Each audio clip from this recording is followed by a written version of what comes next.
Top Fight fans? So I didn't get to talk about this announcement. We finally have it booked again, I should say. Jon Jones taking on Stipe Miocic, MSG, November. And of course, there's also all kinds of news surrounding this. I was going to do a separate few videos regarding it, but no, I'm going to do one video. First of all, let's talk about the fight. Is that fight actually going to take place? I mean, they've been talking about this fight. Honestly, guys, what a lot of people don't really talk about is the fact that this fight was actually supposed to be made way back in the day. I'm talking about, oh God, I want to say it was before Jon Jones even fought some of these light heavyweights. I want to say it was around the time when Tony Ferguson beat Kevin Lee and became the interim lightweight champion of the world. It was on that card, and he was supposed to face Stipe. So that was actually one of the first times this fight was actually booked and announced, but that fight couldn't take place at that time. Then the fight was supposed to take place back again in November at MSG, but Jon Jones ended up hurting his chest. I believe he tore his pec muscle or something like that, and unfortunately the fight fell through. So now we got this fight again, a fight that not a lot of us really truly want. This fight should have happened years ago, like it was supposed to happen years ago. You know, Jon Jones, he's still looking really, really good in a sense, because we don't know necessarily how good he looks. We saw a good minute of him in the Ciryl Gane fight, only because Ciryl Gane just, wasn't at the caliber of Jon Jones. Let's just face that fact.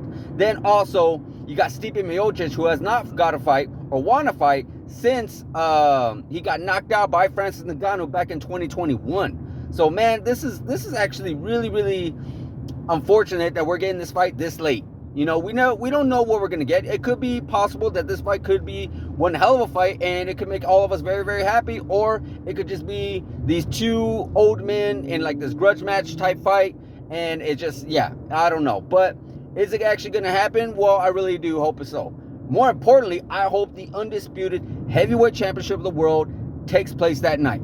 I don't care if it's Stipe, I don't care if it's Jon Jones, I don't care if it's the backup Tom Aspinall. But what I need to happen, because again, I don't really care about the fight with Jon Jones and Stipe. I care about the heavyweight championship of the world. I care about the division moving on. You had an interim in Tom Aspinall for over a year. What are we doing? Jon Jones should have been stripped. I'm getting so sick and tired of hearing, oh, well, they deserve this, they deserve that. It's both in boxing and UFC. No, I'm sorry. I get it's good for business, but at some point, we got to get the division moving along. There's other people who have dreams of becoming champion. There's other people that have been fighting and itching and crawling their way all the way to the top to become the champion of the world, and all we're doing is holding it off for one person. We can't be doing that. That's not good for business. I get it.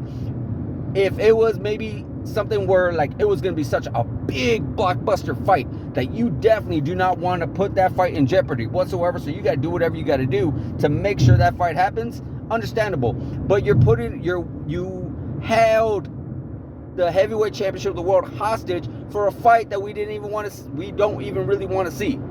Are we going to see it? Sure. If you gave us that choice, we definitely would not be choosing this fight. So hopefully, not only does Jon Jones fight, not only does Stipe fight, but the undisputed championship of the world gets defended that night. That's what I'm hoping and praying for. Also, staying on the topic, we've been hearing a lot of rumors that maybe, just maybe, this might be their last fight. I'm talking about Jon Jones. I'm talking about Stipe Miocic. I'm talking about these guys retiring, win or lose, after this fight. Stipe, I understand. He's getting older. He has a real well-respected job in the fireman field, and it's without a doubt so far, until somebody else beats his record, he is the greatest heavyweight champion in UFC history, 100%, hands down. Even if he were to lose against Jon Jones, he is still the greatest heavyweight champion because he has defended the belt more times than anybody has ever defended it in the heavyweight division. So I definitely could see him retiring. I don't see why you would want to stick around a little bit too much. I mean, if he just so happens to look good, if he just so happens to like actually beat John Jones, which is a big if, then I could see potentially, yeah, maybe get one more. Get your money while you can. While you're still feeling good, while you're still feeling young, go ahead. Go after some of these guys like Tom Aspinall or even potential Alex Pereira. Yeah, definitely. John Jones, on the other hand, it's very unfortunate because he is very young. There's a lot of controversy going on in his career. Of course, there are people on there that say he is the top 10, or excuse me, he is the GOAT. He is the 100% greatest of all time. And of course, there are other people that say no because of his steroids accusations. I feel like at heavyweight, he can really redeem his career and cementing that. Him beating Ciryl Gane really didn't cement much because he pretty much out-grappled a guy who is nowhere near known for his grappling, and he beat somebody that really wasn't even, had already lost to the champion Francis Ngannou at that time. So he really wasn't necessarily warranted an actual title shot. And again, John Jones was doing it in the heavyweight division when it's, I want to say, at its weakest, really. Because back in the days when you had Brock Lesnar, Cain Velasquez, Junior Dos Santos, Fabricio Verdum, I mean, Alistair Overeem, Frank Mir, when you had all those killers in that division at the time, that would have been something for John Jones to participate in. But right now, it's not the greatest or the strongest division in the UFC at this moment, I gotta say. But nonetheless, he's still doing it. He's still taking on challengers, and it just feels like he would have a lot more work to do regarding his career in the heavyweight division. We would see him beat a very, very undermatched Ciryl Gane and a very, very older Tom Aspinall. Stipe. So you really got to wonder, was it even something great that took place that John Jones did? Like, what did he really accomplish at heavyweight? Where you have all these other contenders that went after their second belt, like Georges St. Pierre. He took on the champion Michael Bisping. Michael Bisping, a really great middleweight.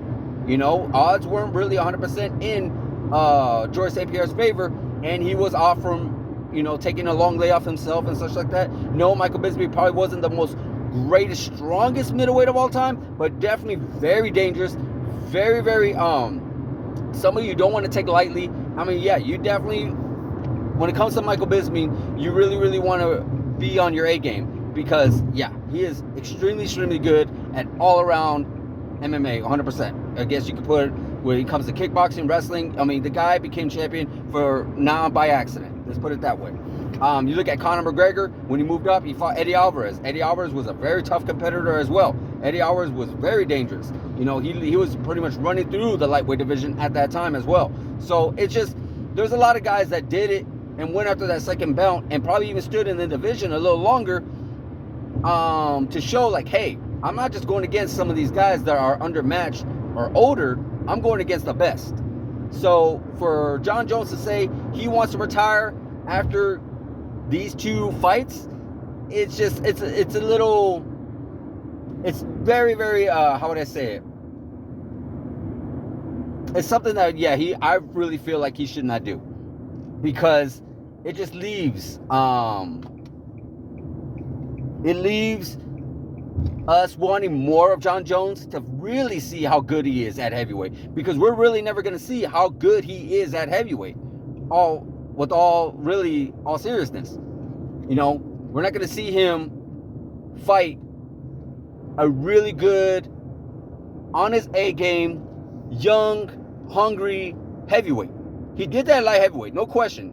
No question, he did at light heavyweight. He is by far one of the greatest of all time. If you want to include the whole steroids and his outside of the cage shenanigans, then go ahead.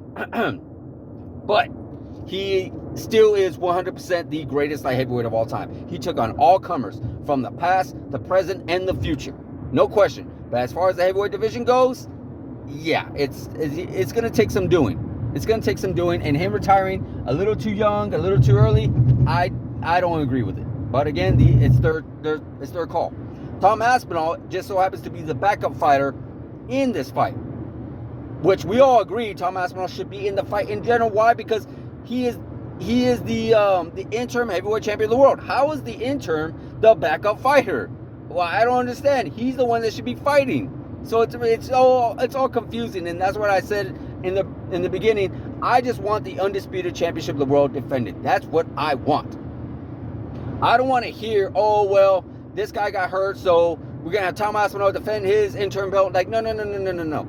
You guys get hurt. John gets hurt, Stevie gets hurt, nobody wants to fight Tom Aspinall. Bam, Tom Aspinall, you are now fighting for the heavyweight championship of the world. You are probably even crowned the heavyweight champion of the world because you are the interim heavyweight champion of the world. Let's get that going, guys. What do you think? Let me know in the comments. Like, subscribe, hit that notification button, and I'll see you guys in the next video.